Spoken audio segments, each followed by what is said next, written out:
Okay, so bila kita dah faham, kan, kita dah faham, right, so kita tahu bahawa keperluan pemakanan bagi orang dewasa ni ada dua je. Kalau kita tengok tadi banyak kan, ada dua saja. Yang pertama kita nak elak penyakit, kita tak nak penyakit macam mana, darah tinggi, sakit jantung, kolesterol tinggi, so all sort of penyakit lah, migraine lah, cancer colon lah, right? Cancer, breast cancer lah, all this cancer thing kita tak mau. Right, even though now cancer colon adalah the second cancer for women after breast cancer.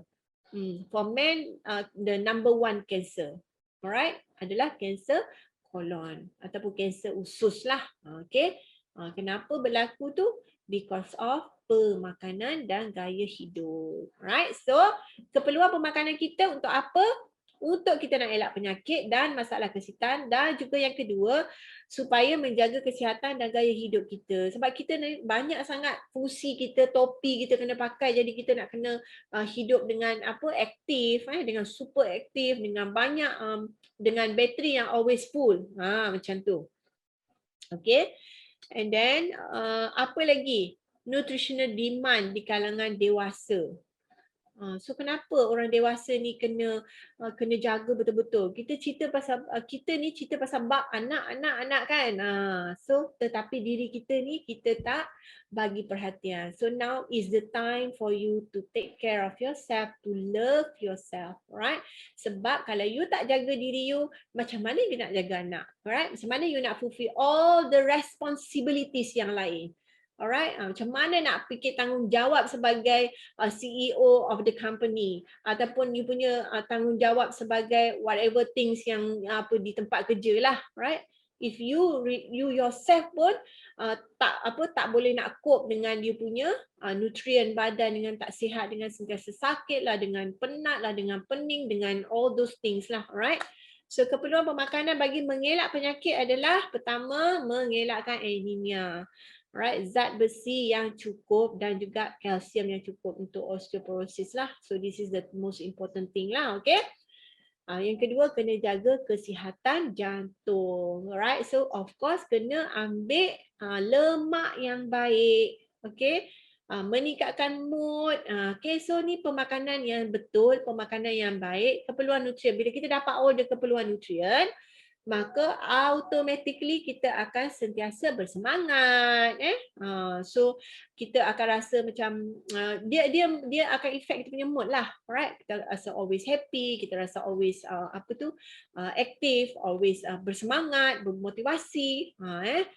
So pemakanan juga penting untuk sentiasa kekal bermotivasi.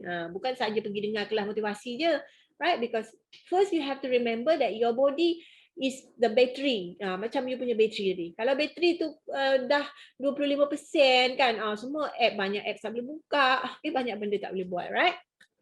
Dan seterusnya untuk mengelakkan obesity. Okay, because this is the most important thing lah yang kita nak kena bagi perhatian, alright? And lastly adalah untuk membekalkan segala nutrien yang kita perlukan. Right, so this is the demands pemakanan bagi dewasa. Kita nak supaya badan kita cukup dengan nutrien. Kalau anak dia cukup nutrien untuk pembesaran, untuk otak kan. So kita otak, of course, yes, kita lebih sharp, okay, kita improve kita punya memories, especially untuk mereka yang aging kan. So dia akan ada memories loss dan sebagainya. So this is also very important untuk kita punya fungsi badan kita, alright, untuk all the fungsi badan dengan bagus, dengan baik, right?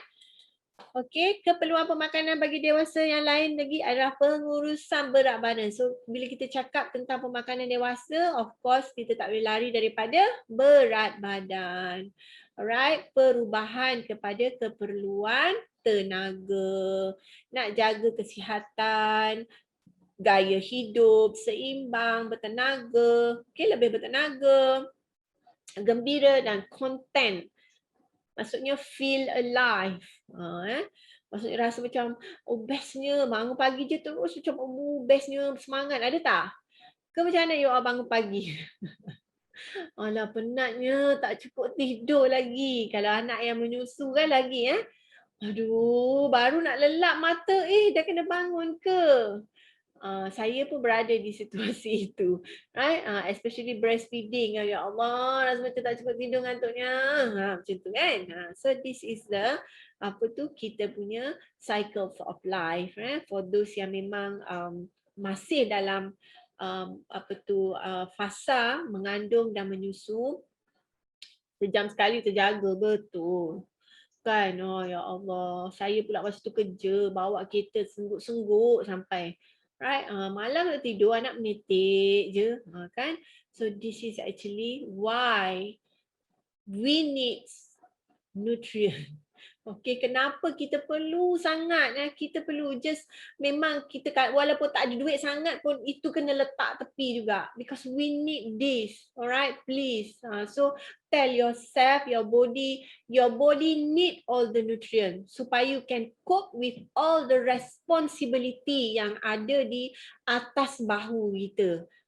So kalau kita pun tak sihat, letih, tak ada semangat, macam mana kita nak jaga anak, nak bekerja, nak berbisnes lagi, right? So all this kind of issues yang related to, okay, nak memperbaiki mood dan sebagainya. Okay, so bagaimanakah cara pemakanan yang betul? Ini bukan program kurus, tapi saya bagi juga konten ini supaya anda pada masa yang sama, as maybe most of you are wellness advisor kan? Okay, you have to be prepared. Alright, you all nak jadi seorang yang bercakap tentang kesihatan, so you have to be prepared yourself. Okay, from now on, so you have to be mindful dengan apa yang anda makan. Okay, after all, this is for your health. Kan, you kena mindful, maknanya you kena cakna.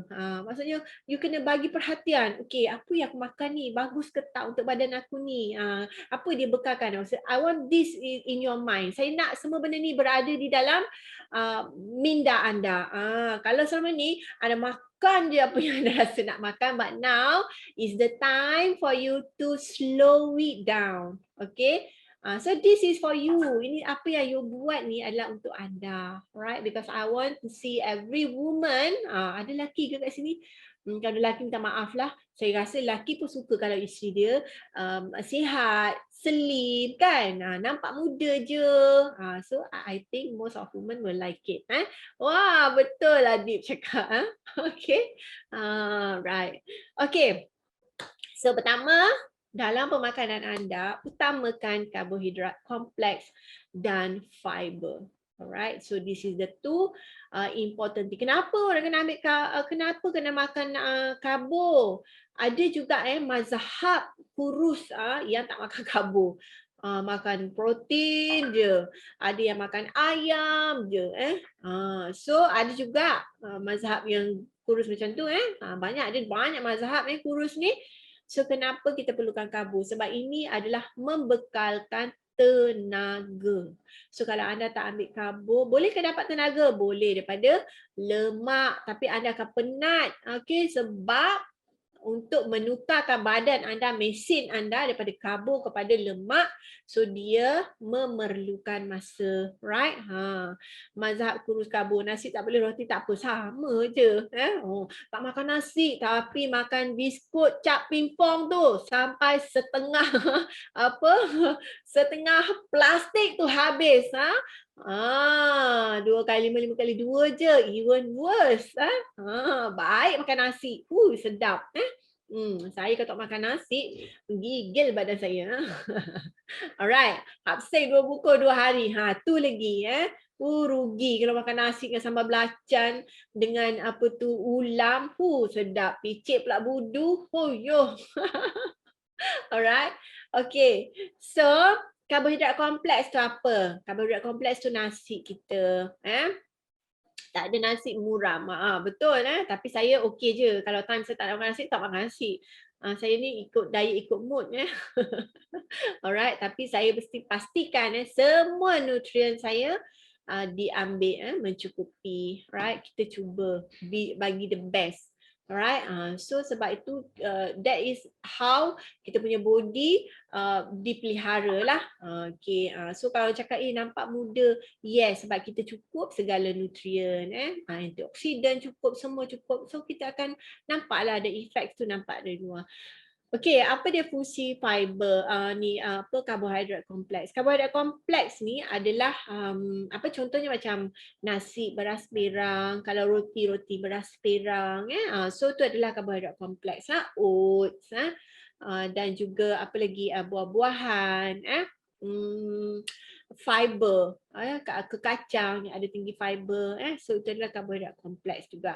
Yang kedua protein berasaskan tumbuh-tumbuhan. Okey, kita perlu juga protein tapi jangan ambil banyak sangat daripada haiwan sebab dia ada banyak dengan kandungan lemak dan kolesterol. So kita kenalah top up sikit-sikit daripada tumbuh-tumbuhan tadi okey, contohnya macam kekacang. So you all kena makan juga kekacang dan sebagainya so kalau siapa yang follow Facebook saya on plant based diet 10 days on totally plant based diet, tak ada ambil animals. So saya ambil pun very minimum saja.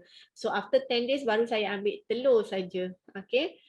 So dia akan ada banyak apa tu dia punya khasiat dia yang daripada kekacang ni. Selain daripada serat so dia boleh reduce inflammation dan sebagainya. Okey, yang ketiga asid lemak perlu. Apa dia? Kita makan lemak tapi lemak yang kita makan tu semuanya daripada lemak tepu.